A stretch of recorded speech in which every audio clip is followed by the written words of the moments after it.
नमस्कार, one India Hindi में आपका स्वागत है। लद्दाख की गलवान घाटी में भारत और चीन के सैनिकों के बीच हुई हिंसक झड़प में चीन को ज्यादा नुकसान हुआ। भारत और चीन के सैनिकों के बीच गलवान घाटी के पास हुई हिंसक झड़प में चीन के 40 से ज्यादा सैनिक हताहत हुए हैं। बॉर्डर के पास हुए तनाव के बाद बड़ी संख्या में एम्बुलेंस, स्ट्रेचर पर घायल और मृत चीनी सैनिकों को ले जाया गया।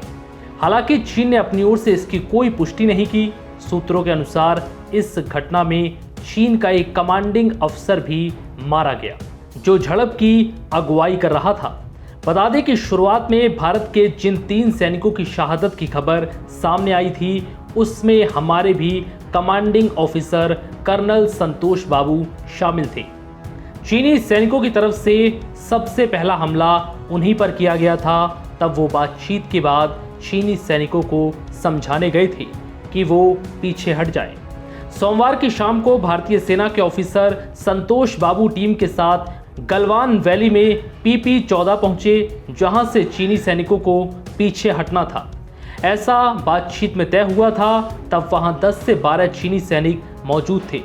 अचानक से वहां पर कई सैनिक आ गए और भारतीय ऑफिसर और उनके 2 जवानों पर पत्थरों और लोहे की रॉड से हमला बोल दिया।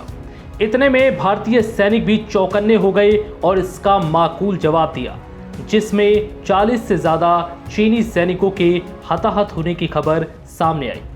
जिसके बाद सूत्रों के हवाले से खबर यह भी मिली कि 15-16 जून की रात गलवान घाटी के पास दोनों देशों के बीच हिंसक झड़प जो हुई थी, उसमें चीन को बड़ा नुकसान हुआ है। इस नुकसान का अंदाजा इसी बात से लगाया जा सकता है कि चीन बॉर्डर पर स्ट्रेचर, एम्बुलेंस के जरिए घायल मृत सैनिकों को ले जा रहा है।